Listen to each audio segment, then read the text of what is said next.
ప్రార్థన చేయండి.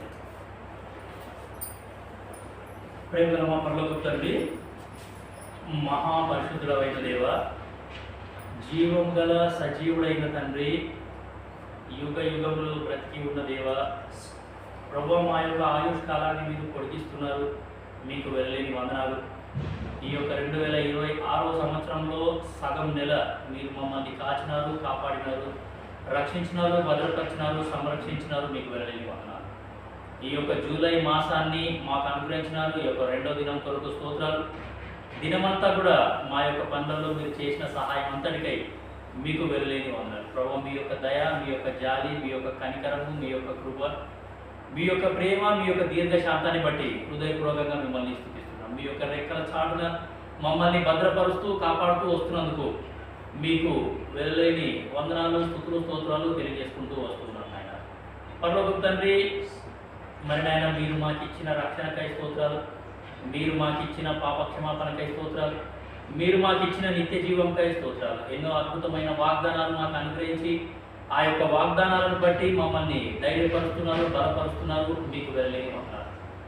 పరలోక తండ్రి, యేసుక్రీస్తు ప్రభుల వారు మా కొరకు పొందిన గాయాలను బట్టి స్తోత్రాలు, ఆయన మా కొరకు చిందించిన రక్తాన్ని బట్టి స్తోత్రాలు.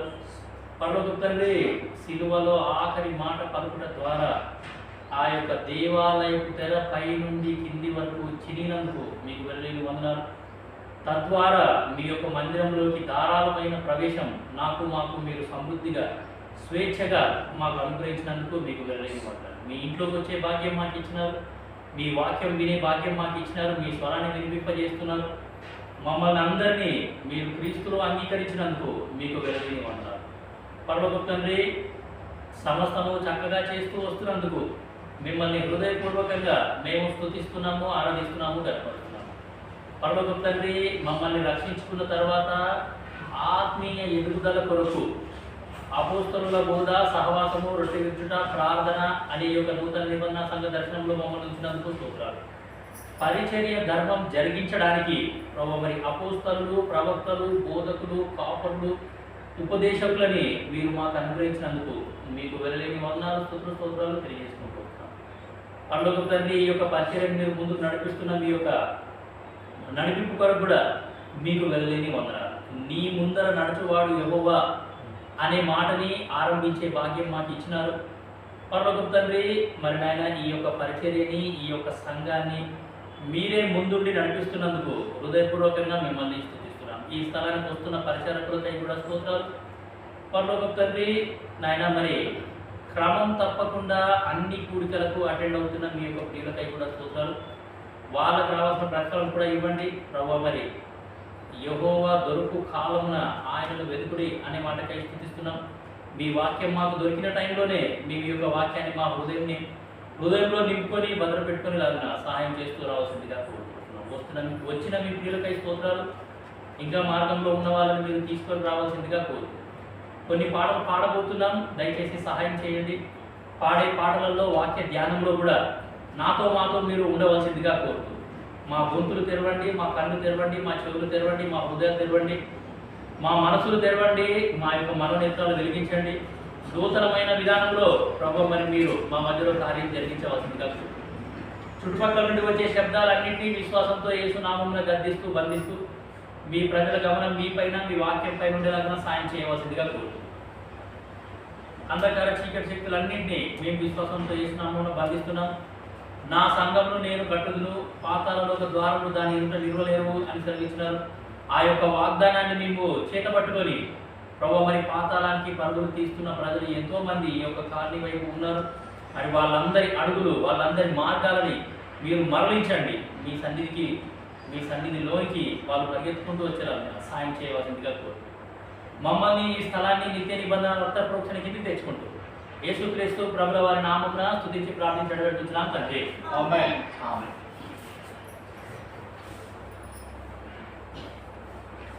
ఈ యొక్క సాంగ్ షీట్లో నుంచి 3వ పాట పాడాము.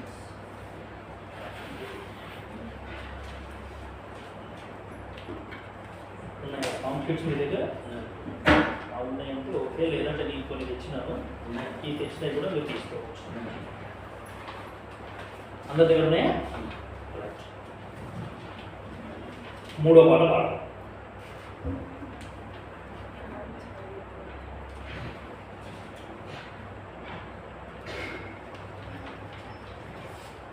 మూడో పాట పాడతాం. పల్లవి చరణం నేను పాడతాను, మీరు గమనించండి, తర్వాత పాడడానికి ప్రయత్నించండి. ఈ యొక్క సాంగ్ షీట్లో నుంచి మూడో పాట. నే వెళ్ళు త్రోవలో నాకు తోడయ్యుండి నన్ను నడిపించుచున్న నా యేసు ప్రభువా, నిన్ను నే వెంబడింతును నా యేసు ప్రభు, నిన్ను నే వెంబడింతును. నే వెళ్ళు త్రోవలో నాకు తోడయ్యుండి నన్ను నడిపించుచున్న నా యేసు ప్రభువా, నిన్ను నే వెంబడింతును నా యేసు ప్రభు, నిన్ను నే వెంబడింతును. నాకు ముందు వెళ్ళితివి కలువరి సిలువకు, నా కొరకు మరణించి తిరిగి లేచితివి. నాకు ముందు వెళ్ళితివి కలువరి సిలువకు, నా కొరకు మరణించి తిరిగి లేచితివి. నన్ను నీతిగా తీర్చాని రక్తమిచ్చితివి, నన్ను నీతిగా తీర్చాని రక్తమిచ్చితివి. నే వెళ్ళు త్రోవలో నాకు తోడయ్యుండి నన్ను నడిపించుచున్న నా యేసు ప్రభువా, నిన్ను నే వెంబడింతును నా యేసు ప్రభు, నిన్ను నే వెంబడింతును.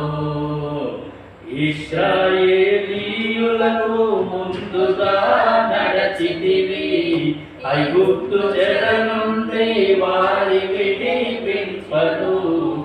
ఇశ్రాయేలీయులకు ముందుగా నడచితివి, ఐగుప్తు చెర నుండి వారి విడిపింపను. పగటి మేఘ స్తంభమై రాత్రి అగ్ని స్తంభమై, పగటి మేఘ స్తంభమై రాత్రి అగ్ని స్తంభమై. నే వెళ్ళు త్రోవలో నాకు తోడయ్యుండి నన్ను నడిపించుచున్న నా యేసు ప్రభువా, నిన్ను నే వెంబడింతును నా యేసు ప్రభు, నిన్ను నే వెంబడింతును. మాకు ముందు నడచుచు ధైర్యమిచ్చుచుంటివి, విడువను ఎడబాయనని అభయమిచ్చుచుంటివి. మాకు ముందు నడచుచు ధైర్యమిచ్చుచుంటివి, విడువను ఎడబాయనని అభయమిచ్చుచుంటివి. విజయమిచ్చుచుంటివి శత్రువుపై పైన, విజయమిచ్చుచుంటివి శత్రువుపైన. నే వెళ్ళు త్రోవలో నాకు తోడయ్యుండి నన్ను నడిపించుచున్న నా యేసు ప్రభువా, నిన్ను నే వెంబడింతును నా యేసు ప్రభు, నిన్ను నే వెంబడింతును. జీవజల ఉపయతకు మమ్ము నడిపెదవు, దేవగొర్రె పిల్లవై మా మంచి కాపరివై. జీవజల ఉపయతకు మమ్ము నడిపెదవు, దేవగొర్రె పిల్లవై మా మంచి కాపరివై. మా కన్నుల ప్రతిభాష బిందువులు తుడుతూ, మా కన్నుల ప్రతిభాష బిందువులు తుడుతూ. నే వెళ్ళు త్రోవలో నాకు తోడయ్యుండి నన్ను నడిపించుచున్న నా యేసు ప్రభువా, నిన్ను నే వెంబడింతును నా యేసు ప్రభు, నిన్ను నే వెంబడింతును. మాకు ముందు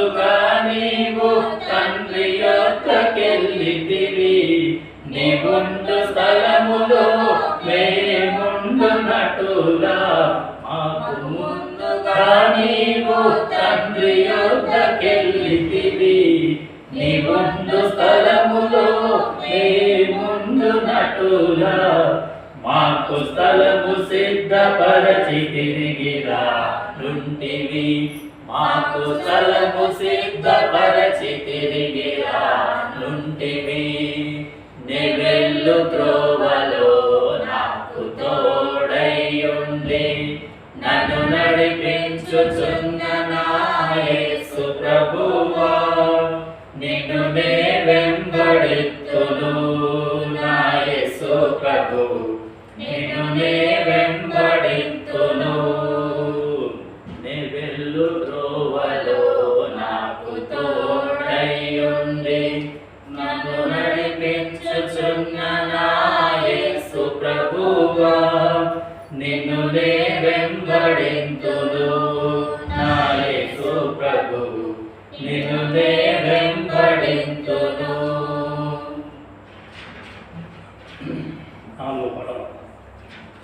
నాలుగో పాట పాడతాం.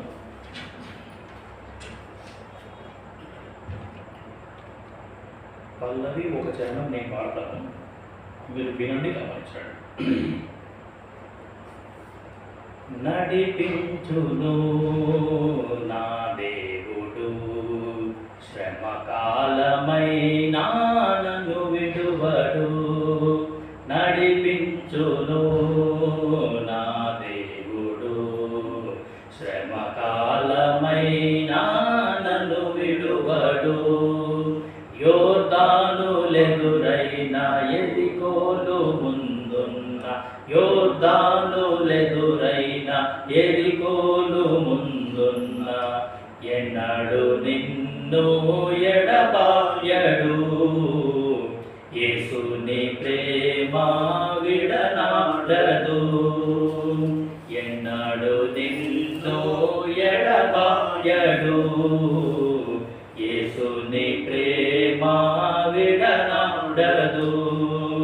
నడిపించును నా దేవుడు శ్రమకాలమైనా నన్ను విడువడు, నడిపించును నా దేవుడు శ్రమకాలమైనా నన్ను విడువడు.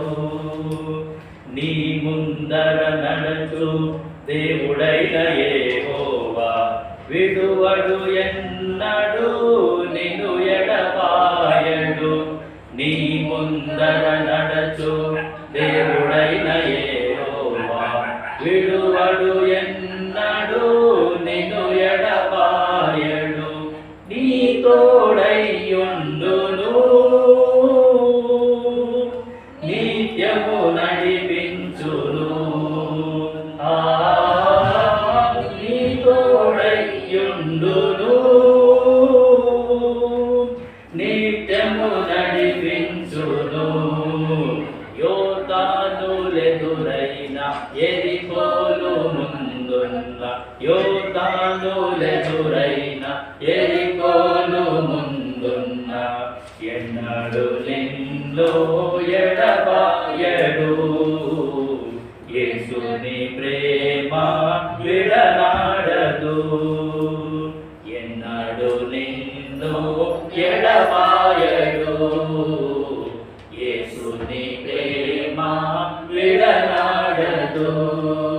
నడిపించును నా దేవుడు శ్రమకాలమైనా నన్ను విడువడు, నడిపించును నా దేవుడు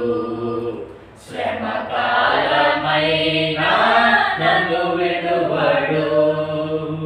నిబ్బరమే కలిగి ధైర్యముగా నుండు, దిగులు పడకుము జడియబోకుము. నిబ్బరమే కలిగి ధైర్యముగా నుండు, దిగులు పడకుము జడియబోకుము. వాగ్దానము చేసెను స్వాస్యమునకు చేర్చెను, వాగ్దానము చేసెను స్వాస్యమునకు చేర్చెను. యోర్దానులెదురైన యోర్దానులెదురైన ఎరికోను ముందున్న యోర్దానులెదురైన ఎరికోను ముందున్న ఎన్నడు నిన్ను ఎడబాయడు యేసుని ప్రేమ విడనాడదు ఎన్నడు నిన్ను ఎడబాయడు యేసుని ప్రేమ విడనాడదు నడిపించును నా దేవుడు శ్రమకాలమైన నన్ను విడువడు నడిపించును నా దేవుడు శ్రమకాలమైన నన్ను విడువడు నీవు నడుచు మార్గములో అడుగు పెట్టు దేశములో తడబడనీయక నిన్ను నడిపించును నీవు నడుచు మార్గములో అడుగు పెట్టు దేశములో తడబడనీయక నిన్ను నడిపించును యేసే తోడుండును ఎంతో హెచ్చించును యేసే తోడుండును ఎంతో హెచ్చించును యోర్దానులెదురైన ఎరికోను ముందున్న యోర్దానులెదురైన ఎరికోను ముందున్న ఎన్నడు నిన్ను ఎడబాయడు యేసుని ప్రేమ విడనాడదు ఎన్నడు నిన్ను ఎడబాయడు యేసుని ప్రేమ విడనాడదు నడిపించును నా దేవుడు శ్రమకాలమైన నన్ను విడువడు నడిపించును నా దేవుడు శ్రమకాలమైన నన్ను విడువడు నీ దినములన్నింట ఎవడు నీ ఎదుట నిలువలేడని గెలవలేడని నీ దినములన్నింట ఎవడు నీ ఎదుట నిలువలేడని గెలువలేడని వాగ్దానము చేసెను వాస్తవముగా చేసెను వాగ్దానము చేసెను వాస్తవముగా చేసెను యోర్దానులెదురైన ఎరికోను ముందున్న యోర్దానులెదురైన ఎరికోను ముందున్న ఎన్నడు నిన్ను ఎడబాయడు యేసుని ప్రేమ విడనాడదు ఎన్నడు నిన్ను ఎడబాయడు యేసుని ప్రేమ విడనాడదు నడిపించును నా దేవుడు శ్రమకాలమైన నన్ను విడువడు నడిపించును నా దేవుడు శ్రమకాలమైన నన్ను విడువడు సింహాసన మధ్య మందుండు గొర్రె పిల్ల జీవజలముల బుగ్గకు నడుపును సింహాసన మధ్య మందుండు గొర్రె పిల్ల జీవజలముల బుగ్గకు నడుపును కందుల ప్రతి బాష్పము కర కరముల చేతుడుచును కన్నుల ప్రతి బాష్పము కరముల చేతుడుచును యోర్దానులెదురైన యెరికోను ముందున్న యోర్దానులెదురైన యెరికోను ముందున్న ఎన్నడు నిన్ను ఎడబాయడు యేసుని ప్రేమ విడనాడదు ఎన్నడు నిన్ను ఎడబాయడు యేసుని ప్రేమ విడనాడదు నడిపించును నా దేవుడు శ్రమకాలమైన నన్ను విడువడు నడిపించును నా దేవుడు శ్రమకాలమైన నన్ను విడువడు.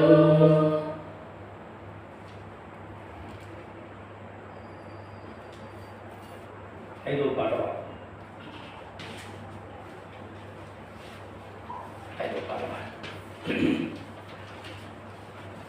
పల్లవి చరణం నేను పాడుతాను. ఆనాది దేవుని స్తుతించి కీర్తింతుము అంతము వరకు తానే మనలను నడిపించును ఆనాది దేవుని స్తుతించి కీర్తింతుము అంతము వరకు తానే మనలను నడిపించును మెట్టగా ఉన్న స్థలములలో వంకరగా ఉన్న త్రోవలలో మెట్టగా ఉన్న స్థలములలో వంకరగా ఉన్న త్రోవలలో తన వాగ్దానములను నమ్మినచో మన ముందర నడిచే ఆ దేవుడు తన వాగ్దానములను నమ్మినచో మన ముందర నడిచే ఆ దేవుడు సరళము చేసి చక్కగా నడిపించును సరళము చేసి చక్కగా నడిపించును ఆనాది దేవుని స్తుతించి కీర్తింతుము అంతము వరకు తానే మనలను నడిపించును ఆనాది దేవుని స్తుతించి కీర్తింతుము అంతము వరకు తానే మనలను నడిపించును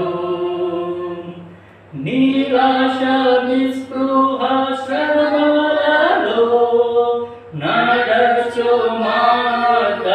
మార్గమంతటిలో నిరాశ నిస్పృహ శ్రమలలో నడచు మార్గమంతటిలో చాచిన తన హస్తము విడువనిచో పునుకాక కాపాడే మన దేవుడు చాచిన తన హస్తము విడువనిచో పునుకాక కాపాడే మన దేవుడు నిరతము తోడై కాపాడి నడిపించును నిరతము తోడై కాపాడి నడిపించును ఆనాది దేవుని స్తుతించి కీర్తింతుము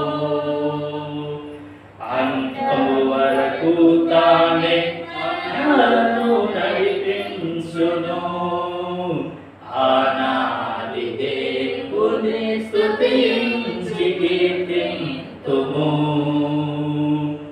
అంతము వరకు తానే నన్ను నడిపించును. జీవజలయూటైన నిన్ను విడచి బద్దలైన తొట్లను కలిగి ఉంటిమి. జీవజలయూటైన నిన్ను విడచి బద్దలైన తొట్లను కలిగి ఉంటిమి. క్షమాపణ కోరి వచ్చినచో గొప్ప కాపరి అయిన మన దేవుడు. క్షమాపణ కోరి వచ్చినచో గొప్ప కాపరి అయిన మన దేవుడు. జీవజలముల చెంతకు నడిపించును. జీవజలముల చెంతకు నడిపించును. ఆనాటి దేవుని స్తుతించి కీర్తింతుము. అంతవరకు తానే మనలను నడిపించును. ఆనాటి దేవుని స్తుతించి కీర్తింతుము. అంతవరకు తానే మనలను నడిపించును. బైబిల్ పాట సార్వత్రిక సంఘ వాగ్దాన పాటనే పాడదాం. నీవు నడుచు మార్గమంతటిలో నీ దేవుడైన యెహోవా.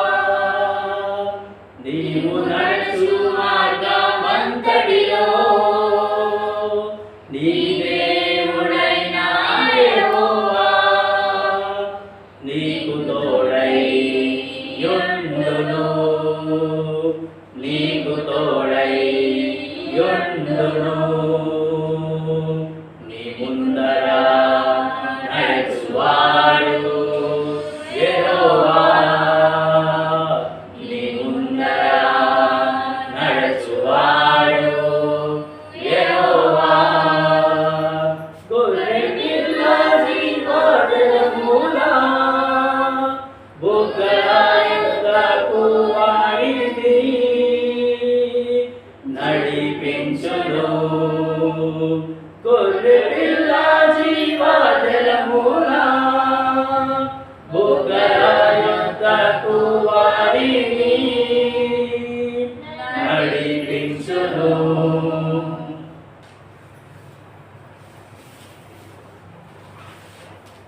ద్వితీయోపదేశ కాండము 31:8 అందరం కలిసి చదువుతాం. ద్వితీయోపదేశ కాండము 31వ అధ్యాయము అందులో 8వ వచనాన్ని మనమందరం కలిసి గట్టిగా బిగ్గరగా ప్రార్థనాపూర్వకంగా అర్థాన్ని గ్రహిస్తూ చదువుతాం. ద్వితీయోపదేశ కాండము 31వ అధ్యాయము 8వ వచనం అందరం కలిసి. నీ ముందర నడుచువాడు యెహోవా. ఆయన నీకు తోడై ఉండును. ఆయన నిన్ను విడువడు, నిన్ను ఎడబాయడు. భయపడకుము, విస్మయముందుమని ఇశ్రాయేలులందరి ఎదుట అతనితో చెప్పెను. చదువుకున్న లేఖన భాగాన్ని దేవుడు మాకు దీవించుగాక. సో ఆ యొక్క సాంగ్ షీట్లో అయితే 5 పాటలు మనం పాడినాము. సో ఇంకొక కొద్ది రోజులు ఏ పాటలు కంటిన్యూ చేద్దాం. ఆ సాంగ్ షీట్స్ తెచ్చుకోండి. దాని తర్వాత మొన్న యూత్ క్యాంప్లో కూడా కొన్ని పాటలు పాడాను. ఆ యూత్ క్యాంప్లో కూడా ఒక సాంగ్ షీట్ ఇచ్చినారు. సో ఆ సాంగ్ షీట్ కూడా తెచ్చుకోండి. ఆ వీలైతే ఆ పాటలు కూడా పాడదాం. ఆ పాటలు కూడా నేర్చుకోవడానికి మనం ట్రై చేద్దాం. సరే, ఈ యొక్క ద్వితీయోపదేశ కాండము 31:8 మనము స్టార్ట్ చేసినాం. స్టార్ట్ చేస్తూ ఏమి చూస్తున్నాము అని అంటే, దేవుడు ముందుగా నడిచిన సందర్భాలు పరిశుద్ధ గ్రంథంలో ఏమేమి ఉన్నాయి అనే సంగతులు కొన్ని మనము చూస్తున్నాం. అందులో పోయిన వారం మనం చూసింది ఏంటి అంటే, యెహోషువ 3వ అధ్యాయంలో వాళ్ళకి చాలా పెద్ద ఛాలెంజ్ అన్నమాట. ఏంటి ఆ ఛాలెంజ్ అంటే యోర్దాను నది దాటాలా. యోర్దాను నది దాటితే మనకి ఏముంది అంటే వాగ్దాన దేశం అనేది ఉంది. సో వాగ్దాన దేశం అంటే పరలోక రాజ్యం అని మనం అన్నాం. మనకి వాగ్దాన దేశం పరలోక రాజ్యం. కుమారుని యందు విశ్వాసం ఉంచు ప్రతివాడు నశింపక నిత్య జీవం పొందును అని దేవుని గ్రంథంలో వాగ్దానం ఉంది. సో మనకు వాగ్దాన దేశం పరలోక రాజ్యం. మనము పరలోక రాజ్యానికి వెళ్ళాలి అంటే ఈ లోకమనే యోర్దాను నదిని మనం దాటాలి. సో ఆ యోర్దాని నది ఒక పొడవు ఎంత ఉంటుంది, వెడల్పు ఎంత ఉంటుంది, దాని లోతు ఎంత ఉంటుంది, అవన్నీ మనం ధ్యానించలేము. కానీ అవన్నీ ధ్యానిస్తే అది మళ్ళీ సపరేట్ సబ్జెక్ట్. సరే, సో ఆ యొక్క యోర్దాను నదిని దాటడానికి అంటే వాళ్ళు అరణ్యంలో మొత్తం ప్రయాణం చేసి 40 సంవత్సరాలు ప్రయాణం చేసి వాళ్ళు వచ్చిన లాస్ట్ పాయింట్ ఏంటి అని అంటే షిత్తీము. షిత్తీము అంటే మన తెలంగాణ భాషలో చెప్పాలంటే తుమ్మకర్ర అని అర్థం. సో దేవుడు మోసేకి ఏం చెప్తాడంటే తుమ్మకర్రతో నువ్వు మందసాన్ని చేయాలా, తుమ్మకర్రతోని ప్రత్యక్ష గుడారాన్ని నువ్వు చేయాలా, ఆ ప్రత్యక్ష గుడారాన్ని చేయడానికి తుమ్మకర్రనే నువ్వు వాడాలి అని దేవుడు చెప్తాడు. సో మనం తెలుసుకున్న సంగతి ఏంటంటే తుమ్మకర్ర అంటే వాళ్ళు తిరిగి ఎక్కడికి వచ్చినారంటే లాస్ట్ దేవుని మందిరానికి వచ్చినారు. సో షిత్తీము నుండి లోకాన్ని జయించాలా, లోకాన్ని జయిస్తేనే మనము పరలోక రాజ్యానికి వెళ్తాం. సో ఈ లోకం అనే సముద్రాన్ని నేను దాటాలి, ఈ లోకం అనే సముద్రాన్ని ఈ లోకాన్ని నేను జయించాలి అంటే నాకు కావాల్సిన స్థలం ఏంటి అంటే దేవుని మందిరం అని పోయిన వారం మనము చూసినాం. సో దేవుని మందిరం అనేది ఒక విశ్వాసికి ఎంత ప్రాముఖ్యమైనది, దేవుని మందిరంలో ఒక విశ్వాసి ఏమేమి నేర్చుకుంటాడు, ఎటువంటి సంగతులు ఆయన నేర్చుకుంటాడు, ఒక వ్యక్తి యొక్క హృదయాన్ని మార్చిన తర్వాత దేవుడు ఆ వ్యక్తిని ఎంత అద్భుతంగా తయారు చేస్తాడో అది మనం పోయిన వారం చూసినాం. సో దేవుని మందిరం అనేది ఒక విశ్వాసికి చాలా చాలా అవసరం. అంటే భక్త సింగ్ తాత హెబ్రోన్లో ఉన్నప్పుడు ఒక విశ్వాసికి ఇక్కడనే చుట్టుపక్కల జాబ్ వచ్చిందంట. చాలా సంవత్సరాల క్రితం, ఎప్పుడో 1960s 1970s ఆ కాలంలో. అయితే ఆయన భక్త సింగ్ తాతకి ఒక సలహా అడిగినట్ట. అయ్యగారు మరి ఎక్కడనో హయత్ నగర్లో నాకు జాబ్ వచ్చింది, మరి హయత్ నగర్లో సంఘం లేదు కదా, నేను ఎక్కడ ఇల్లు తీసుకోవాలి, మరి ఆఫీస్కు దగ్గరలోనే ఇల్లు తీసుకోవాలన్నా లేకపోతే ఎక్కడ ఇల్లు తీసుకోవాలి, నాకు ఒక సలహా ఇవ్వండి, కనీసం నా కోసం మీరు ప్రార్థన చేయండి అని అడిగిందంట ఆయన. భక్త సింగ్ తాత దగ్గరికి వచ్చి హయత్ నగర్లో నాకు ఉద్యోగం వచ్చింది, నన్ను ఏం చేయమంటారు అంటే భక్త సింగ్ తాత ఆయనకు తెలుసు హయత్ నగర్లో సంఘం లేదు, సో ఈయన ఏం చేయాలి అని చెప్పి ఆయన ప్రార్థనాపూర్వకంగా నువ్వేమి కంగారు పడకు, దేవుడు సహాయం చేస్తాడు, మందిరానికి అంటుకొని ఉండు, నువ్వు ఎక్కడైతే నీకు మన మందిరం ఉందో ఆ మందిరానికి అంటుపడే ఉండాలి. నువ్వు ఎక్కడున్నా సరే, నువ్వు నీ ఆఫీస్కు దూరమైనా పర్వాలేదు కానీ నువ్వు మాత్రం మందిరానికి దగ్గరగానే ఉండాలి అని తాతగారు అటువంటి ప్రార్థన చేసి ఆయనకు ఆ సలహా ఇచ్చిన తర్వాత ఆ వ్యక్తి కూడా ఏం చేసినాడు అంటే మందిరం ఎక్కడైతే ఉందో ఆయన మందిరానికి దగ్గరలోనే ఉన్నాడు, కానీ ఆయనకు జాబ్ దూరమైనా సరే ఆయన ప్రయాణం చేసినాడు, ఏదో చేసి మొత్తానికి వెళ్తున్నాడు, కానీ మందిరానికి మాత్రం ఆయన దగ్గరగానే ఉన్నాడు. సో ఒక విశ్వాసికి దేవుని మందిరం అనేది ఎంత ప్రాముఖ్యమో మనకు చాలా అర్థమవుతుంది. దేవుని మందిరంలో నా యొక్క మూర్ఖత్వం అనేది మారిపోతుంది, నా యొక్క సోమరితనం అనేది మారిపోతుంది, నా యొక్క ఏమి అంటే నా లోపల ఉన్న చెడుతనం అంతా కూడా మార్చే స్థలం ఏంటి అని అంటే దేవుని మందిరం. సో కాబట్టి అంత ప్రాముఖ్యత దేవుని మందిరం ఒక విశ్వాసికి అవసరం. సో దేవుని మందిరంలో చాలా విషయాలు ఉన్నాయి. సో మన చెడుతనం కానీ, మన మూర్ఖత్వం కానీ, మన మొండితనం కానీ, మన గొడ్డుతనం కానీ, ఇవన్నీ కూడా ఏమి అంటే దేవుని మందిరంలో దేవుడు మనల్ని మార్చేస్తాడు. సో మీకు కావాలంటే 84వ కీర్తన మీరు ఇంటికి వెళ్ళిపోయిన తర్వాత చదువుకోండి. ఆ 84వ కీర్తన మొత్తం దేవుని మందిరం గురించే ఉంటుంది. సో ఆ 84వ కీర్తనలో దేవుని మందిరంలో ఉన్న సంతోషం ఏంటి అనేది 6 విషయాలు ఉంటాయి అక్కడ. సో మీరు ఇంటికి పోయిన తర్వాత చదువుకోండి. సో దేవుని మందిరంలో నువ్వు నేను ఏం నేర్చుకోవాలి అంటే ఈ లోకాన్ని జయించడం ఎట్లా, అనేది ఆ దేవుడు మనకు ఈ మందిరంలో నేర్పిస్తాడు. లోకంలో నేను ఎదుర్కొనే శోధనలు కానీ, లోకంలో నేను ఎదుర్కొనే పరిస్థితులు కానీ, లేకపోతే నాకు వచ్చే శ్రమలు కానీ, లేకపోతే నాకు ఎదురయ్యే పరిస్థితులు కానీ, వీటన్నిటినీ నేను ఎట్లా ఎదుర్కోవాలా అనేది ఈ యొక్క మందిరంలో దేవుడు మనకి నేర్పిస్తాడు. ఆ కుక్కకి ఏమైందో అది కూడా మూడో సరే. సో దేవుని మందిరం అనేది ఒక విశ్వాసికి చాలా చాలా ప్రాముఖ్యం. అందుకే వాక్యం బోధించే బోధకులంగా మేము ఏం చెప్తాము అంటే, నీకు ఎప్పుడు టైం దొరికితే అప్పుడు మందిరానికి రా. మందిరంలో ఎవరు లేకపోయినా సరే వచ్చి ఓ 2 నిమిషాలు ప్రార్థన చేసుకొని పో అని అంటాం. సో ఇంకా మంచిగా చెప్పాలంటే, నేను హెబ్రోన్లో ఉన్నప్పుడు మాకు Tuesday young boys Bible study ఉంటుండే. ఆ ట్యూస్డే యంగ్ బాయ్స్ బైబిల్ స్టడీకి అందరూ కంపల్సరీ రండి అని మాకు చెప్పినారు. మేము కూడా వెళ్ళినాము. సో ఇప్పుడు మేము చెప్పేది ఏంటంటే, church Bible study and church prayer ఈ రెండు చాలా ప్రాముఖ్యం. సో ఈ రెండుకి మీరు కంపల్సరీ రావడానికి ట్రై చేయండి. కొంచెం సమయం కేటాయించండి, మనం దొరుకుతుంది. సో మన ఆశగల ప్రాణాన్ని దేవుడు తృప్తిపరుస్తాడు. సో కాబట్టి ఏమి అంటే, దేవుని మందిరంలో చాలా విషయాలు ఉన్నాయి. సో ఈ సైతాన్ని జయించాలా, ఈ లోకాన్ని జయించాలా, లేకపోతే నా శరీరాన్ని జయించాలా, నా సొంత కోరికలని, నా సొంత ఆశలని నేను జయించాలి అంటే నాకు దేవుని మందిరం అనేది చాలా అవసరం. సరే, 2వ దినవృత్తాంతం. ఈరోజు ఇంకో సందర్భం చూద్దాం. 2వ దినవృత్తాంతములు 20వ అధ్యాయం. అక్కడ ఒక మంచి సందర్భం ఉంది. 20, 21, 22, 23.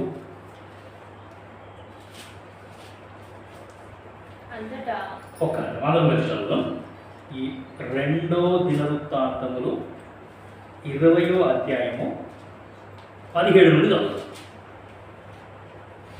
17 నుండి 25 వరకు చదువుతాం. నేను ఒక వచనం చదువుతాను, మీరు ఒక వచనం చదవండి. ఈ యుద్ధములో మీరు పోట్లాడవలసిన నిమిత్తము లేదు. యూదా వారులారా, యెరూషలేము వారులారా, మీరు యుద్ధ పంక్తులు తీర్చి నిలువబడి మీతో కూడా నున్న యెహోవా దయచేయు రక్షణను మీరు చూచెదరు. భయపడకుడి, జడియకుడి, రేపు వారి మీదికి పోగుడి, యెహోవా మీతో కూడా ఉండును.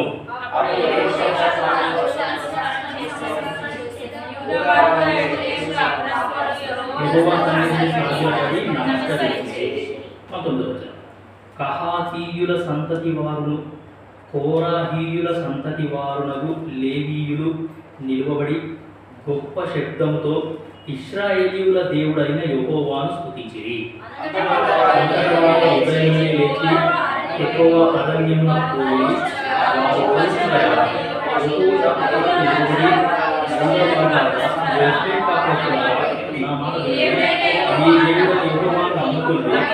అప్పుడు మీరు స్థిరపరచబడుతూ ఆయన ప్రవక్తలను నమ్ముకొని అప్పుడు మీరు కృతార్థులగుదురని చెప్పాను. 21.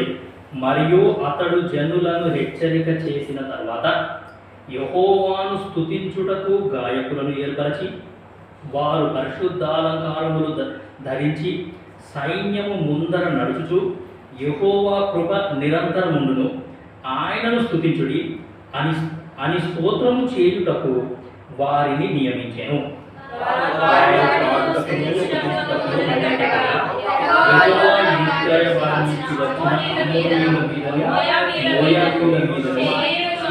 మన్యవాసుల మీదను మాటుగానే పెట్టెను కనుక వారు హతులైరి.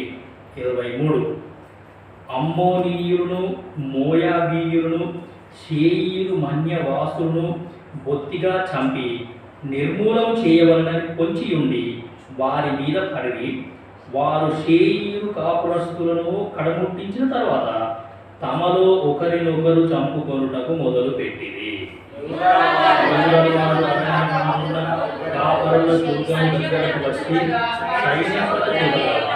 వారి శవములై నేలపడి ఉండేది, ఒకడును తప్పించుకొనలేదు.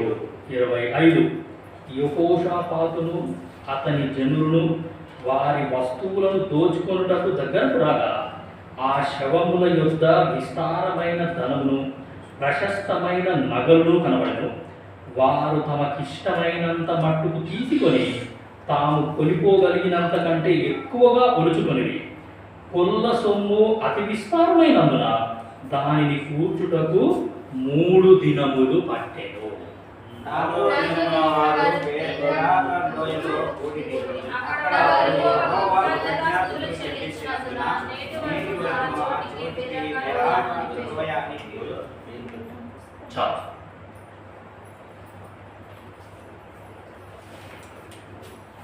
సో ఇక్కడ మొదటి వచనం నుండి కొన్ని వచనాలు చదువుతాను నేను. 2వ దినవృత్తాంతములు 20వ అధ్యాయము మొదటి వచనం చదవండి.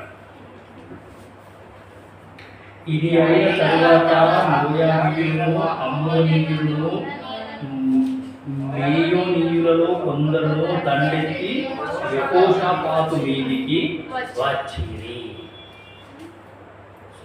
3 రకాల ప్రజలు యెహోషాపాతు మీదికి వచ్చినారు. సో ఇప్పుడు యెహోషాపాతు అనే వ్యక్తి ఆయన ఒక రాజు. సో ఈ యొక్క రాజు మీదికి కొద్దిమంది శత్రువులు వచ్చినారండి. సో శత్రువులు వస్తే ఈ శత్రువులని జయించడం ఎలా అనేది యెహోషాపాతుకు అర్థమైతలేదు. ఈ యొక్క శత్రువులని మరి 3 రకాల ప్రజలు నా మీదికి వస్తూ ఉన్నారు, నేను నా సైన్యము చాలా తక్కువగా ఉన్నాము, మా దగ్గర బలము తక్కువ, మా దగ్గర బలగము తక్కువ. ఈ యొక్క ప్రజలని, ఈ 3 రకాల ప్రజలు మా మీదికి వస్తూ ఉంటే వీళ్ళని మేము ఏ విధంగా ఎదుర్కోవాలి అనే సంగతి యెహోషాపాతుకు ఇప్పుడు పెద్ద ఛాలెంజ్ అనమాట. సో ఈ ఛాలెంజ్ని యెహోషాపాతు ఎట్లా జయించినాడు అనే సంగతి మనకి ఇక్కడ అర్థమవుతుంది. 2వ వచనం 22. అంతలో కొందరు వచ్చి సముద్రం ఆవల నుండి సిరియానుల తట్టు నుండి గొప్ప సైన్యం ఒకటి నీ వీధికి వచ్చుచున్నది, చిత్తరించుము. వారు హససోన్ తామారు అను ఎంగేదిలో ఉన్నారని యెహోషాపాతునకు తెలియజేసిరి. సో ఓ యెహోషాపాతు, మన మీదకి పెద్ద యుద్ధం వస్తూ ఉన్నది, శత్రువులు మన మీదకి వస్తూ ఉన్నారు, మనము ఏమి అంటే వాళ్ళు పలానా స్థలంలో ఉన్నారు. సో వాళ్ళు కనుక ఒక్కసారి మన మీదకి వచ్చినా లేకపోతే మనం వాళ్ళ మీదకి పోయినా ఏమి అంటే చాలా మనము ఓడిపోయే పరిస్థితి ఇక్కడ కనబడుతుంది. వాళ్ళు చాలా ఎక్కువ మంది ఉన్నారు. 3వ వచనం. అందుకు యెహోషాపాతు భయపడి యెహోవా యొక్క విచారించుటకు మనస్సు నిలుపుకొని యూదాయందంతటా ఉపవాస దినము ఆచరింపవలెనని చాటింపగా. అంటే ఆ మాటలు వినగానే యెహోషాపాతు ఏమైందంటే భయమైంది. యెహోషాపాతు భయపడి, ఇప్పుడు రాజుగారే భయపడుతున్నారు అని అంటే ఇంకా సైన్యంలో ఉన్న ప్రజలు ఏమైపోవాలి? ఇంట్లో ఉన్న ఇంటి యజమానుడే భయపడుతున్నాడు అని అంటే ఇంట్లో ఉన్న వాళ్ళు ఏం కావాలి? ఎంత కంగారు ఉంటుంది? మేమే ప్రైవేట్ కంపెనీలలో ఉద్యోగాలు చేసుకుంటున్నాము, రేపటి నుంచి నన్ను ఉద్యోగానికి రావద్దని అన్నారు అని అన్నారు అనుకో, ఎట్లుంటుంది పరిస్థితి? మనమంతా నెల జీతం మీద ఆధారపడి బతికేటోళ్ళం. నా జీతమైనా అంతే, నాకు ఒకరోజు జీతం రాలేదనుకో అయిపోయి నా షేయింగ్ కలదు, ఇక ఇంట్లోకి ఏం రావు. సో మరి రేపటి సంచి నువ్వు ఉద్యోగానికి రాకు అని మా ఆఫీసర్ కానీ అన్నారు అనుకో, ఇప్పుడు ఏం చేయాలి? ఇది పెద్ద ఛాలెంజ్. సో ఇంటి యజమానుడు భయపడి, లేకపోతే ఇప్పుడు రాజుగారు భయపడ్డారు, యెహోషాపాతు భయపడి చేసిన పని ఒక పెద్ద ఛాలెంజ్ నా ముందు ఉంది.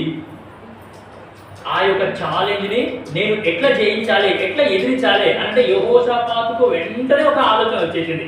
మనం అందరూ ఉపవాసం ఉందాం, ఉపవాస ప్రార్థన చాటించండి. రాజుగారు చెప్తున్నారు ఉపవాస ప్రార్థన అందరము చేద్దాము, అందరూ ఉపవాసం ఉండాలి, ఎవరు కూడా ఏమీ వండుకోవద్దు, ఎవరు కూడా ఏమీ తినొద్దు, ఎవరు కూడా ఏమీ తాగొద్దు, ఉపవాస దినము చాటించుడి. 4వ వచనం. యూదావారు యెహోవా వారిని సహాయము వేడుకొనుటకై కూడుకొని యెహోవా యొక్క విచారించుటకు యూదా పట్టణములన్నిటిలో నుండి జనులు వచ్చిరి. నేటి దినాన ప్రార్థనా కూడిక ఉంది రండి అని అంటే ఎంతమంది వస్తారు అనేది పెద్ద ఛాలెంజ్ ఇప్పుడు. ఏమో ప్రార్థన చర్చిలో ప్రార్థనా కూడిక ఉన్నది, లేకపోతే సంఘ ప్రార్థన ఉన్నది, లేకపోతే ఉపవాస ప్రార్థన ఉన్నది, లేకపోతే రాత్రి ప్రార్థన ఉన్నది. కొన్ని చర్చెస్లో ఏం చేస్తారంటే ఎవ్రీ మండే వాళ్ళు చైన్ ప్రేయర్ పెట్టుకుంటారు. చైన్ ప్రేయర్ ఒక 12 మంది లేకపోతే 24 మంది, 12 బ్రదర్స్ 12 సిస్టర్స్ పేర్లు ఇస్తారు. ఈ టైంలో మేము ప్రార్థన చేస్తాము, ఒక్కొక్క గంట. సో నేటి దినాలలో మనకు అవసరమైంది అండ్ మనం చేయలేనిది ఏంటి అంటే ప్రార్థన. మనకు అవసరమైంది ప్రార్థన, అదే మనం చేయట్లేదు.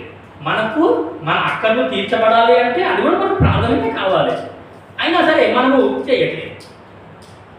చాలా చాలా ప్రాముఖ్యత ఇక్కడ ఉంది. సో నువ్వు నేను తెలుసుకోవాల్సిన సంగతి ఏంటి అంటే ప్రార్థన ద్వారా నా యొక్క ఎదిరింపులు లేకపోతే ఈ యొక్క బెదిరింపులు లేకపోతే ఈ యొక్క పరిస్థితులని నేను జయించగలుగుతాను. ఇప్పుడు రాజుగారే ప్రార్థన చేస్తున్నారండి, రాజుగారే ప్రార్థనకు రండి అని అంటున్నారు. మనం ఏం చేయాలి?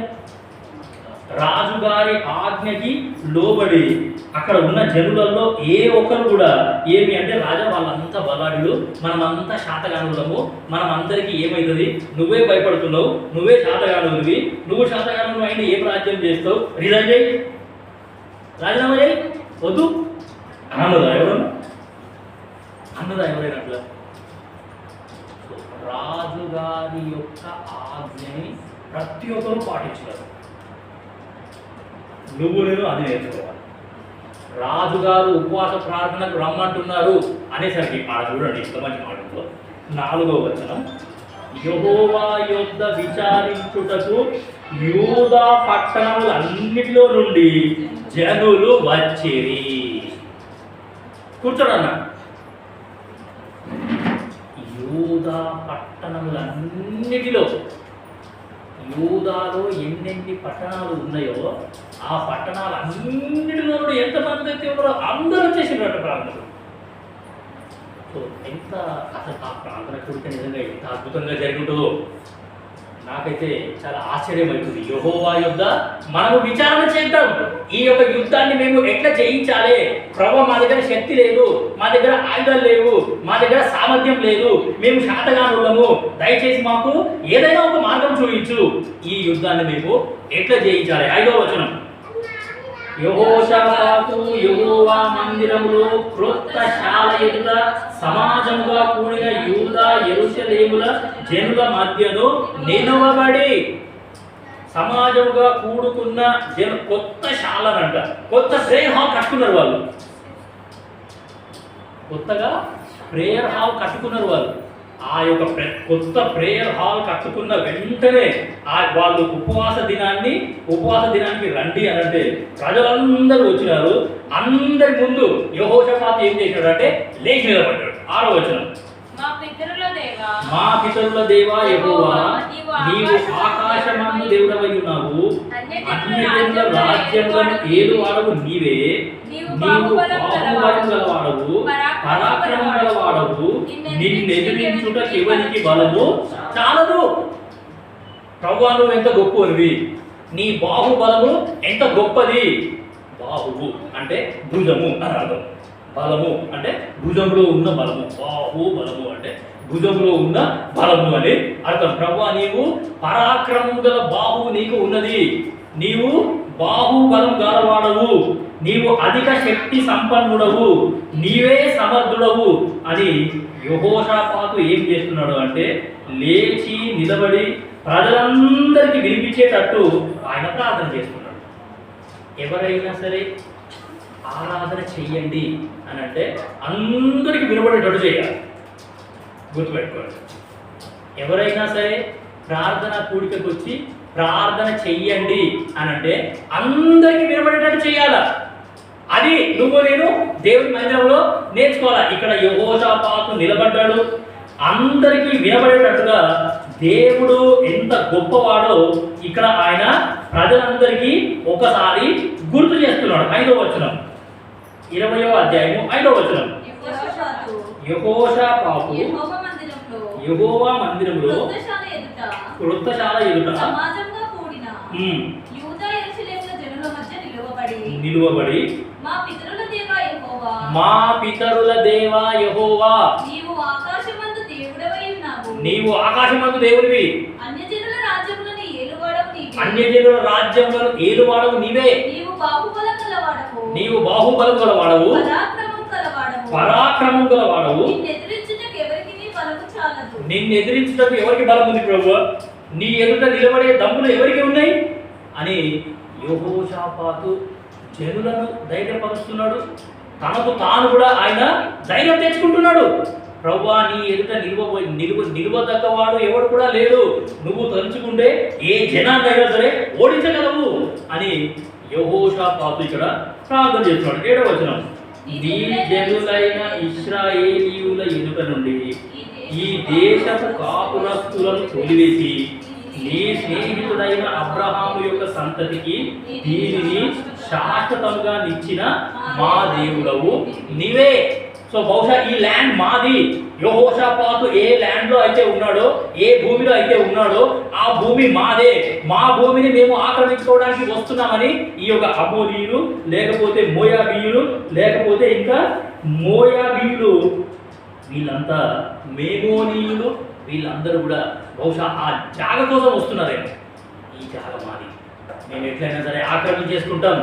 అప్పుడు యెహోషాపాతు ప్రజలందరికీ ఏం గుర్తు చేస్తున్నాడంటే, ఈ దేవుడు ఏం చేసినాడంటే అన్యజనులందరినీ వెళ్ళగొట్టేసి తన స్నేహితుడైన అబ్రహాము సంతానానికి దేవుడు వాగ్దానం చేసిన భూమి మాకు ఇచ్చినావు నువ్వు అని ప్రజలందరికీ గుర్తు చేస్తా ఉన్నాడు.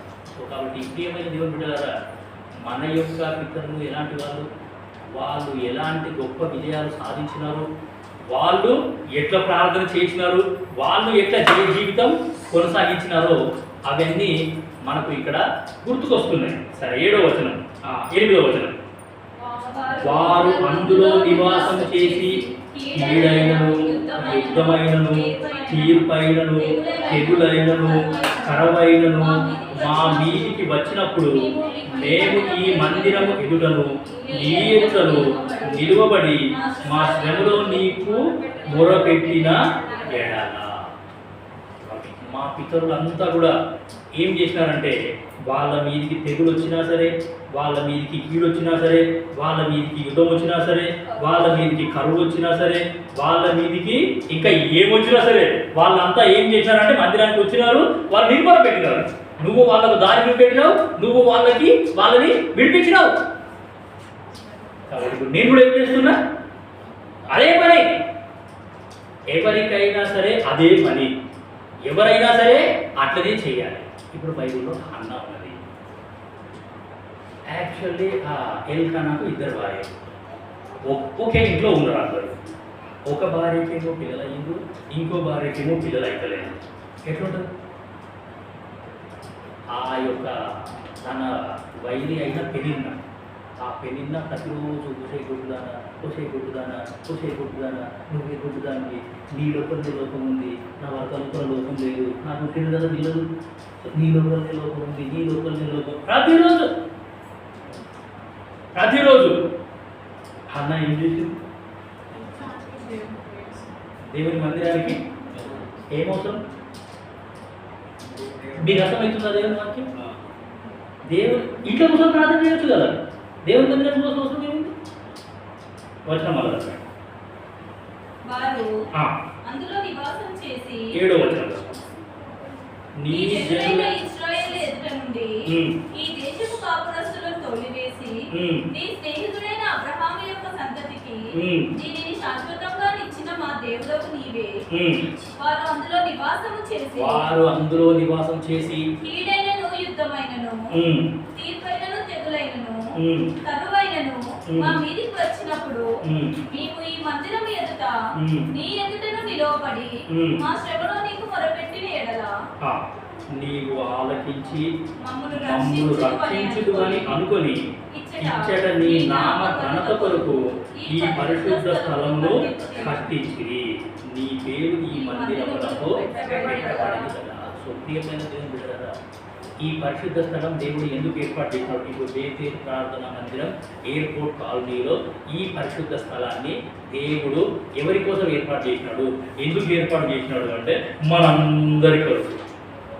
ఎవరైతే శ్రమలలో ఉన్నారో, ఎవరైతే ఎత్తులలో ఉన్నారో, నీ కుటుంబంలో ఎటువంటి పోరాటాలు ఉన్నా, ఎటువంటి పరిస్థితులు ఉన్నా, ఆ పరిస్థితులన్నీ నువ్వు ఇక్కడికి తీసుకొని వచ్చి దేవుడికి పిలిపిస్తే ఏమి అంటే ఆ యొక్క దేవుడు విని నిన్ను ఆ శ్రమలలో నుండి నీకు విడుదలిస్తాడు. అన్న దేవుడి మందిరానికి పోయింది, ఆమె మొక్కుకున్నది, ఆమె కూడా ఉపవాస ప్రార్థన చేసింది. ఓ ప్రభువా, నువ్వు నాకు మగ బిడ్డనే ఇయ్యాలే, నువ్వు నాకు మగ బిడ్డనిస్తే ఆ బిడ్డను మళ్ళా నీకే ఇచ్చేస్తాను.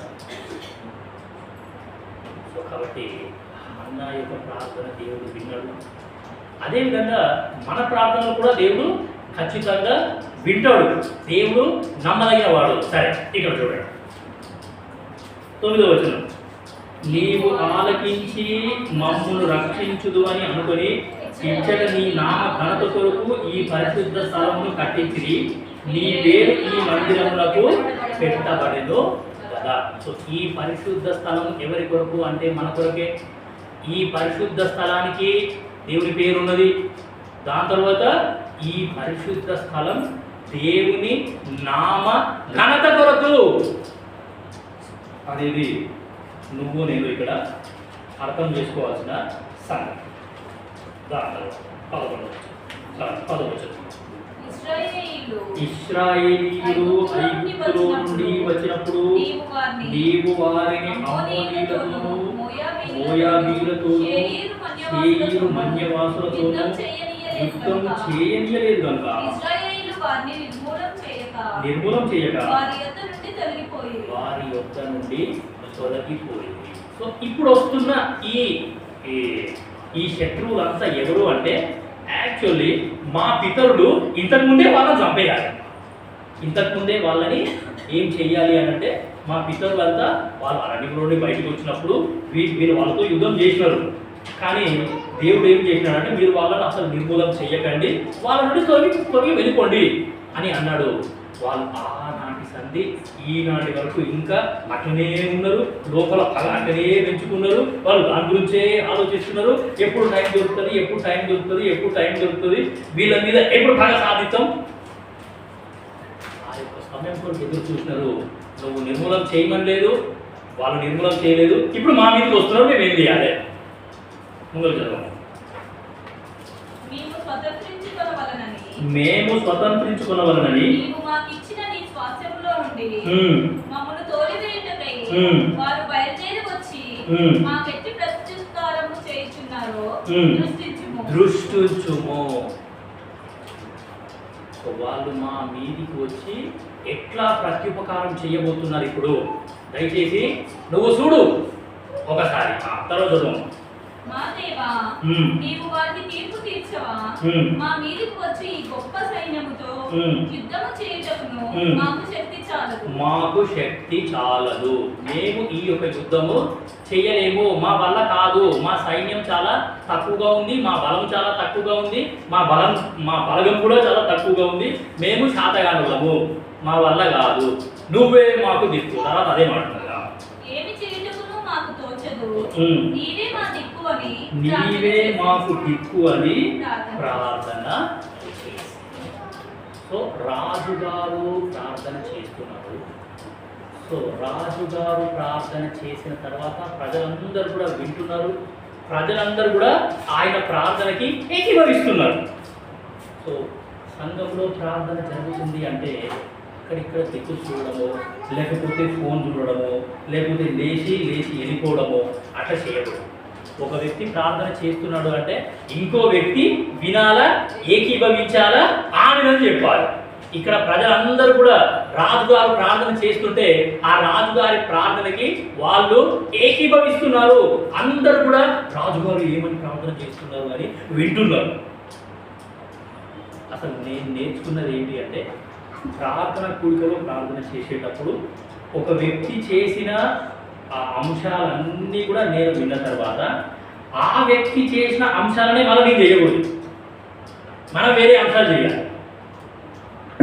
ఇద్దరి ప్రార్థన విన్న తర్వాత ఆ ఇద్దరు ఏ అంశాలైతే చేయలేదో వేరే అంశాలు ఇంకా మూడవ అంశాలు నేను చేయాలి. అట్లా అట్లా అందరూ ఒక్కొక్కరు అంశం కోసం ప్రార్థన చేస్తే ఎన్ని అంశాలు కవర్ అవుతాయో, ఎంతసేపు అందరూ ఒకటే కాదు. అందుకే ప్రార్థన చేసేటప్పుడు ఒక వ్యక్తి చేస్తున్న ప్రార్థనని ఇంకో వ్యక్తి వినాలా, ఆ ప్రార్థనకి మనము ఏకీభవించాలి. అట్లా ఏకీభవించి చేసిన ప్రార్థననే దేవుడు వింటాడు. 13వ వచనం, 2 దినవృత్తాంతములు 20వ అధ్యాయము 13వ వచనం. యూదా వారందరూ శిశువులతోనూ భార్యలతోనూ పిల్లలతోనూ. ఎంతమంది వచ్చిందండి ప్రార్థనకి? ఎవరెవరు వచ్చిందంటే ప్రార్థనకి? శిశువులు వచ్చినారు, పిల్లలు వచ్చినారు, భార్యలు వచ్చినారు, పెద్దలు వచ్చినారు, అందరూ వచ్చిండ్రు. సంఘ ప్రార్థనకి ఇంట్లో వాళ్ళంతా మీరు ఇంట్లోనే ఉంటుంటే నేను ఒక్కనే పోయి వస్తా అంటే అందరూ రావాలా, అందరినీ తీసుకొని రావాలా, అందరూ నేర్చుకోవాలా, అందరూ తెలుసుకోవాలా. తర్వాత అప్పుడు మత్తన్యాకు పుట్టిన యెహీయేలు కుమారుడైన బెనాయాకు జననమైన జకరియా కుమారుడును ఆసాపు సంతతి వాడును లేవీయుడు నగు యెహజీయేలు సమాజంలో ఉండెను. యెహోవా ఆత్మ అతని మీదికి రాగా అతడిలాగు ప్రకటించెను. 13వ వచనం వరకు యెహోషాపాతు యొక్క ప్రార్థన. సో పాత నిబంధన కాలంలో దేవుడు ఏం చేసిండంటే డైరెక్ట్ ప్రజలతో మాట్లాడలేడు, తెలుసా? పాత నిబంధన కాలంలో దేవుడు నేరుగా ప్రజలతోని మాట్లాడలేడు, ప్రవక్తల ద్వారా ఆయన మాట్లాడినాడు. సో అక్కడనే వాళ్ళ మధ్యలోనే ఒక ప్రవక్త ఉన్నాడంట. యూదా వంశానికి చెందిన యాజకుడగు యెహజీయేలు సమాజంలో ఉండెను. యెహోవా ఆత్మ అతని మీదికి రాగా అతడిలాగు ప్రకటించెను. ఓ యెహోషాపాతు, దేవుడు నీ ప్రార్థన విన్నాడు, దేవుడు నీ యొక్క మనవి ఆలకించినాడు. దేవుని జవాబు చూడు ఎట్లున్నదో చదవండి. యూదా వారలారా, యెరూషలేము కాపురస్తులారా, యెహోషాపాతు రాజా, ఆలకించుడి. యెహోవా సెలవిచ్చినదేమనగా ఈ గొప్ప సైన్యమునకు మీరు భయపడకుడి, జడియకుడి. ఈ యుద్ధము మీరు కాదు, దేవుడే జరిగించును. యెహోవా ఆత్మ ఆ యొక్క ప్రవక్త మీదకి రాగానే ఆ యొక్క ప్రవక్త లేచి ప్రవచిస్తున్నాడు. ఏంటి అంటే ఈ గొప్ప సైన్యములకి మీరు భయపడకండి, జడియకండి, మీ యొక్క గుండెలు జారిపోతున్నాయి, దయచేసి అట్లా దిగులు పడకండి, ధైర్యంగా ఉండండి. ఈ యుద్ధము మీరు కాదు, దేవుడే జరిగిస్తాడు. తర్వాత రేపు వారి మీదికి పోవుడి, వారు ఎక్కుడు మార్గమున వచ్చెదరు. అరణ్య ముందరనున్న వారిని కనుగొందురు. ఈ యుద్ధములో మీరు పోట్లాడవలసిన నిమిత్తము లేదు. యూదా వారలారా, యెరూషలేము వారలారా, మీరు యుద్ధ పంక్తులు తీర్చి నిలబడి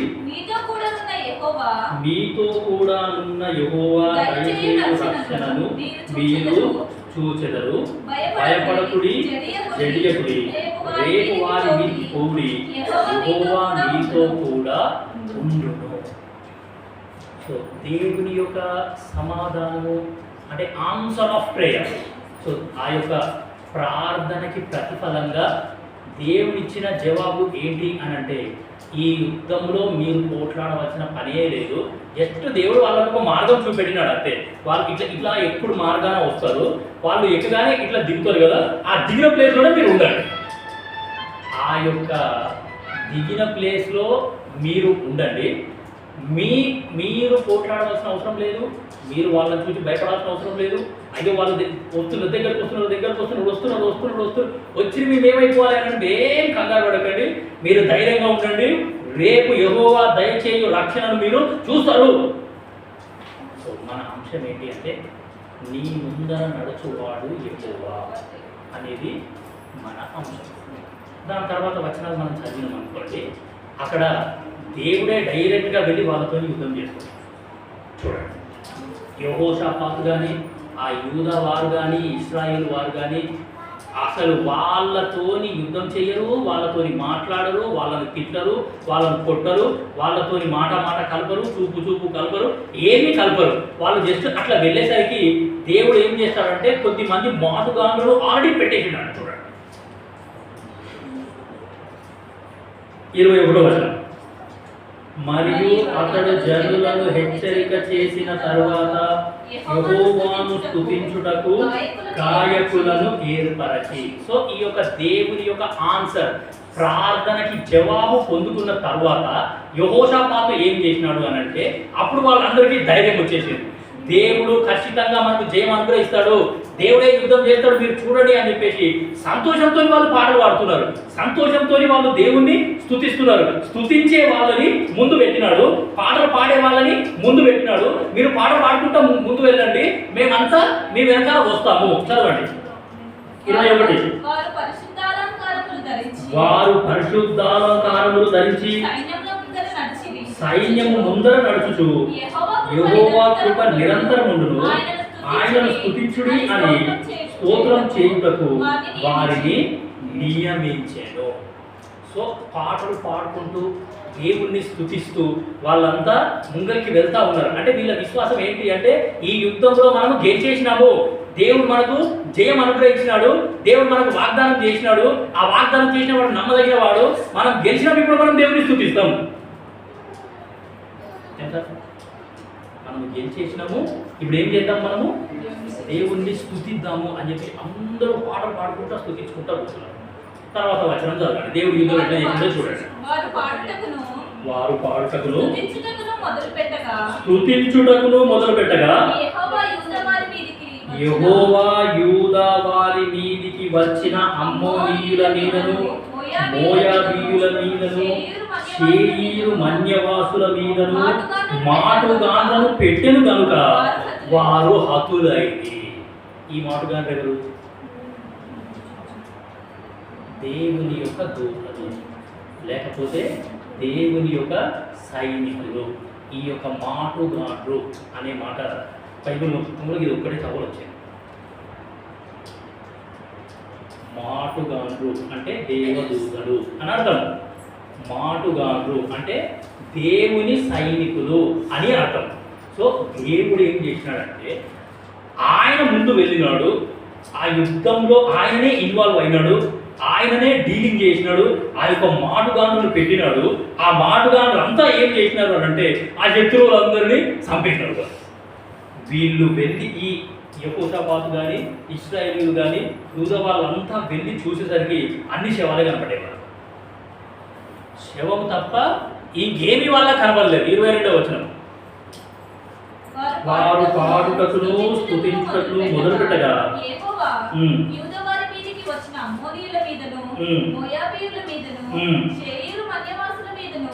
మాటుగాండ్రును పెట్టెను కనుక వారు హతులైరి. తర్వాత వచనం.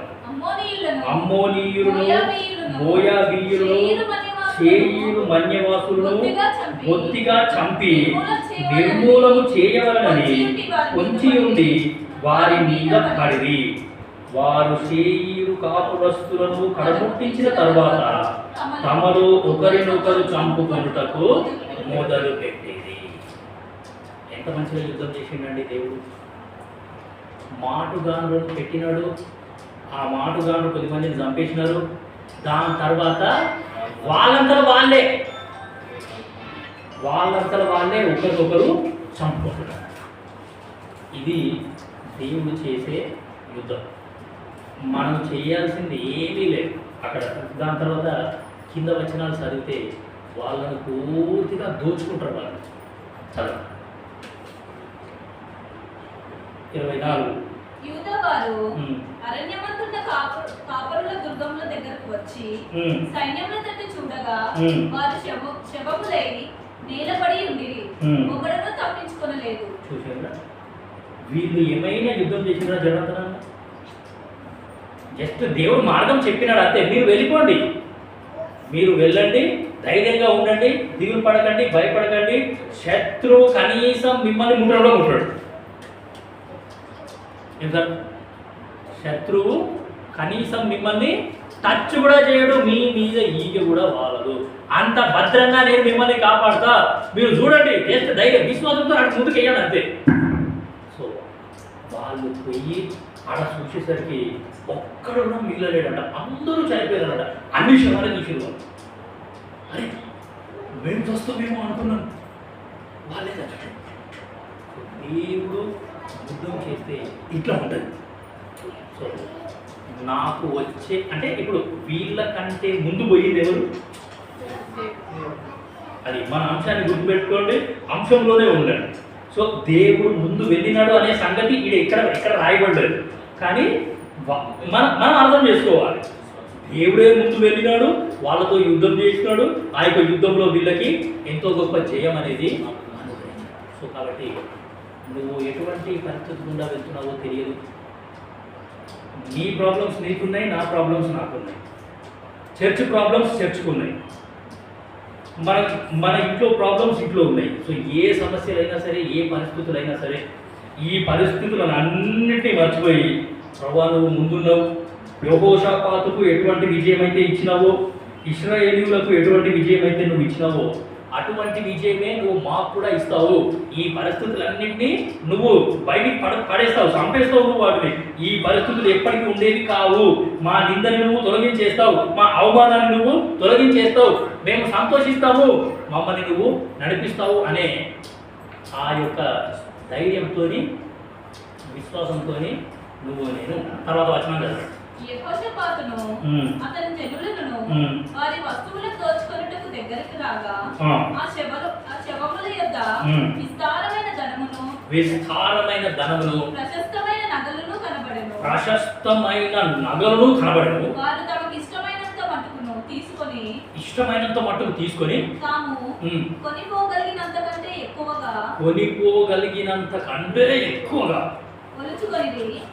కొల్ల సొమ్ము అతి విస్తారమైనందున దానిని కూర్చుటకు 3 దినములు పట్టెను.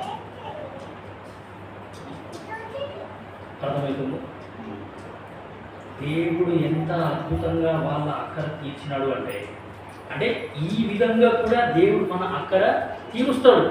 ఎక్కడో తెలియని సహాయం దేవుడు మనకు అనుగ్రహిస్తాడు. ఈ యొక్క శత్రువులంతా కూడా ఇవన్నీ తీసుకొని వచ్చినారు, పైసలు తీసుకొని వచ్చినారు, నగలు తీసుకొని వచ్చినారు, వెండి బంగారం ఇతర అన్ని ఏమేమో తీసుకొని వచ్చినారు. వాళ్ళని చంపిన తర్వాత ఆ యొక్క వస్తువులను ఏరుకోలిగినే 3 రోజులు పట్టిందంట. ఎంతమంది ఉన్నారు మరి? అరే 3 దినాలు ఇంకా ఏరుకుంటే ఇంకా వస్తూనే ఉన్నాయి, ఇంకా ఏరుకుంటే ఇంకా వస్తూనే ఉన్నాయి. భయం ఎంత దూరం వరకు ఏరినో, వీళ్ళు ఎంతమంది ఉన్నారో, వాళ్ళు ఎంతమంది ఉన్నారో తెలుసు. 3 దినములు పట్టిన తర్వాత ఇంకా మిగిలిందంట, ఇంకా పొద్దుగా ఏరుకొని లేదు. తర్వాత 4వ దినమున అక్కడ వారు యెహోవాకు కృతజ్ఞతాస్తుతులు చెల్లించినందున నేటి వరకు ఆ చోటికి బేరాకా లోయ అని పేరు. కాబట్టి బేరాకా అంటే ఆరాధన అని అర్థం. అర్థం కదా, ఉంటుంది కదా, స్తుతి. సో బేరాకా అంటే స్తుతి అండ్ ఆశీర్వాదము. సో ఆశీర్వాదాలన్నీ కూడా స్తుతించుటలోనే ఉన్నాయి. సో కాబట్టి నేను దేవుడికి మొర పెట్టినాను, దేవుడు నా మొర విన్నాడు, నా యొక్క శ్రమను తొలగించినాడు, నా నిందను తొలగించినాడు, నా యొక్క పరిస్థితులన్నింటినీ చక్కజేసిన తర్వాత నేను దేవుణ్ణి స్తుతించాలా. సో కాబట్టి స్తుతించుట ద్వారా ఏమి అంటే మనకి ఆశీర్వాదము. తర్వాత ఇలాగున యెహోవా వారి శత్రువుల మీద వారికి జయం అనుగ్రహించి వారిని సంతోషపరచెను కనుక యెరూషలేమునకు ఉత్తమముతో మరలవలనని యూదా వారును యెరూషలేము వారును వారందరికీ ముందు యెహోషాపాతును సాగి వెళ్ళిరి. ఈ అధ్యాయం స్టార్టింగ్ అయినప్పుడు భయము, వణుకు, దిగులు, దాని తర్వాత ఎన్నో ఉన్నాయా. యెహోషాపాతు భయపడ్డాడు, యెహోషాపాతు వణికినాడు, యెహోషాపాతు జడిచినాడు. చదివినమ్మా 2వ వచనంలో. ఇప్పుడు సంతోషం, ఉత్సాహం, ఆనందం, అందరూ ఆనందంతో ఏమి అంటే మరలా అదంతా దోచుకొని వాళ్ళు వెళ్ళిపోతారు. సో నువ్వు దేవుణ్ణి ముందు పెట్టు, దేవుడు చెప్పినట్టు చెయ్యు, దేవుని మార్గంలో నడువు. నీ చదువైనా సరే, నీ ఉద్యోగమైనా సరే, నీ వ్యాపారమైనా సరే, ఇంకా ఏదైనా సరే, ఆ పరిస్థితులన్నింటిలో మనమే జయశాలులుగా ఉంటాము, మనమే ఉన్నతమైన స్థాయిలో ఉంటాము, మన యొక్క దేవుని యొక్క మహిమని ఇతరులు చూస్తారు అనే సంగతి మనకి ఇక్కడ అర్థమవుతుంది. 30 వచనం వరకు చదవాలా? చదువు. వారు యెరూషలేములోనున్న యెహోవా మందిరమునకు స్వరమండలములను సితారులను వాయించుచు మూరలు ఊదుతూ వచ్చిరి. ఇశ్రాయేలీయుల శత్రువులతో యెహోవా యుద్ధం చేసినని దేశముల రాజ్యముల వారందరూ వినగా దేవుని భయము వారందరి మీదికి వచ్చెను. ఈ ప్రకారము అతని దేవుడు చుట్టూ ఉన్న వారిని జయించి అతనికి నెమ్మదిని అనుగ్రహింపగా యెహోషాపాతు రాజ్యము నిర్మలంగా ఉండేది. ఈ 30 వచనాలలో వాళ్ళు దేవుని మందిరంలోనే స్టార్ట్ అయ్యారు. దేవుని మందిరం నుండే యుద్ధం చేసి పోయినారు. మళ్ళీ ఎక్కడికి వచ్చినారు? దేవుని మందిరానికే వచ్చినారు. ఒక విశ్వాసి ఇది నేర్చుకోవాలి. నా లైఫ్ స్టార్టింగ్ పాయింట్ దేవుని మందిరము, నా లైఫ్ ఎండింగ్ పాయింట్ కూడా దేవుని. ఇది నువ్వు నేను కనుక నేర్చుకుంటే ఎంతో నెమ్మది, ఎంతో శాంతి, ఎంతో సమాధానం, ఎంతో ప్రశాంతంగా నువ్వు నేను ఇది కనుక అంటే పరిస్థితులు ఎట్లా ఉన్నా సరే ఈ యొక్క పరిస్థితులన్నింటినీ దేవుడు ఏం చేసేస్తాడు అనంటే వాటిని జయించే కృపను అనుగ్రహిస్తాడు. ఈ పరిస్థితులు ఎప్పటికీ ఇట్లనే ఉండవు అనే ధైర్యం దేవుడు మనకు ఇస్తాడు. సో వీళ్ళు దేవుని మందిరంలోనే స్టార్ట్ చేసినారు, దేవుని యొక్క మందిరానికే మరలా వచ్చారు. సో కాబట్టి నువ్వు నేను పోయిన వారం కూడా మనం ఇదే చూసినాం, ఈ వారం కూడా ఇదే మనం చూస్తున్నాం. సో దేవుని చిత్తం అయితే ఈ యొక్క సబ్జెక్ట్ స్టడీని మనం కంటిన్యూ చేస్తాం. దేవుడి వాక్యం దీవుగా మోకరించండి, ప్రార్థన చేస్తాం. ప్రేమ మా పరలోక తండ్రి, మహాపరిశుద్ధుడైన దేవ, ఈ యుద్ధం మీరు కాదు దేవుడే జరిగించును అనే మాటకై చూపిస్తున్నాం. ఈ యుద్ధంలో మీరు పోట్లాడవలసిన నిమిత్తం లేదు అనే మాటకై చూపిస్తున్నాం. ప్రభువా, మరి మేమైతే ఆత్మ సంబంధమైన యుద్ధం చేస్తున్నాం. పరలోక తండ్రి, యెహోషాపాతుకు ఎంతో అద్భుతమైన విజయాన్ని మీరు ఇచ్చినారు, వాళ్ళను ధైర్యపరిచినారు, భయంతో ఉన్న వాళ్ళని మీరు ధైర్యపరిచినారు. పరలోక తండ్రి మీకు వందనాలు. ప్రభు, వాళ్ళ భయాన్ని పోగొట్టినారు, వాళ్ళ నిట్టూర్పును పోగొట్టినారు, వాళ్ళ యొక్క చింత యావత్తుని మీరు పోగొట్టి ఎంతో గొప్ప ధైర్యాన్ని మీరు వాళ్ళకు అనుగ్రహించినందుకు మేము వెళ్ళలేము. పరలోక తండ్రి, మా యొక్క ఆత్మీయ యుద్ధంలో మరి నాయన మీరు కూడా మాకు సహాయం చేస్తున్నారు, మమ్మల్ని ధైర్యపరుస్తున్నారు, మాకు ముందుగా మీరు నడుస్తున్నారు. ప్రభు, మరి కొద్దిమంది పిల్లలకి చదువు అనేది పెద్ద యుద్ధం. పరలోక తండ్రి, కొద్దిమందికి ఉద్యోగంలో ఎన్నో యుద్ధాలు. ప్రభు, సంసార సాగరంలో ఎన్నో పోరాటాలు, కుటుంబంలో సమస్యలు, సమాజంలో మరి నాయన ఎంతో భయంకరమైన పరిస్థితులు. దయచేసి కరుణించండి, చూపించండి. యెహోషాపాతు చేసిన పని మేము కూడా చేస్తున్నాం. మీ ఇంటికి వస్తున్నాం, మీ ఇంటిని ప్రేమిస్తున్నాం, మీ ఇంట్లో ప్రార్థన చేస్తున్నాం, మీ ఇంట్లో ఉపవాసం ఉండి ప్రార్థన చేస్తున్నాం. పరలోక తండ్రి, దయచేసి మాకు సహాయం చేయండి. మా యొక్క సమస్యలన్నింటినీ పరిష్కరించే సమర్థులు మీరు, మీకు వెళ్ళేది వందనాలు. ప్రభు, మరి మీ ఇంటిని ప్రేమించేది, మీ ఇంటిని గణపరిచేది నాకు మాకు మీరు నేర్పిస్తూ రావాల్సిందిగా కోరుతుంది. ప్రభు, మరి మా యొక్క పోరాటాలు కూడా మీకు తెలుసు, అంధకార సంబంధమైన దురాత్మ శక్తులతోనే మేము పోరాడుతున్నాం. పరలోక తండ్రి, దయచేసి సహాయం చేయవలసిందిగా కోరుతున్నాం. ప్రభు, మరి మీ యొక్క దాసులు చెప్పినట్టు మంచి పోరాటం పోరాడి నా పరుగు కడముట్టించి విశ్వాసము కాపాడుకుంటుంది. పరలోక తండ్రి, మరి మేము కూడా ఈ యొక్క మంచి పోరాటం పోరాడగలన మాకులో సహాయం చేస్తూ రావాల్సిందిగా వచ్చిన మీ క్రీడకై స్తోత్రాలు, వాక్యం విన్న మీ క్రీడకై స్తోత్రాలు. వాళ్ళ అక్కర కొలిది వాళ్ళ అక్కలు మీరు తీర్చవలసిందిగా కోరుతూ వెళ్తున్నాం, మీ దీవనాశీర్వాదంతో పంపించవలసిందిగా కోరుతూ వీతబడిన వాక్యాన్ని శత్రువు ఎత్తుక్కోకుండా దయచేసి సహాయం చేయవలసిందిగా కోరుతూ యేసుక్రీస్తు ప్రభువు వారి నామమున స్తుతించి ప్రార్థించడం తండ్రి, ఆమేన్. ఆమేన్. మన తండ్రి అయిన దేవుని ప్రేమ, యేసుక్రీస్తు ప్రభువు వారి యొక్క కృప, పరిశుద్ధాత్మ యొక్క సహవాసం ఇప్పుడు ఎల్లప్పుడూ సదాకాలం మనతో ఉండి నడిపిస్తూ గాక. ఆమేన్. ఆమేన్.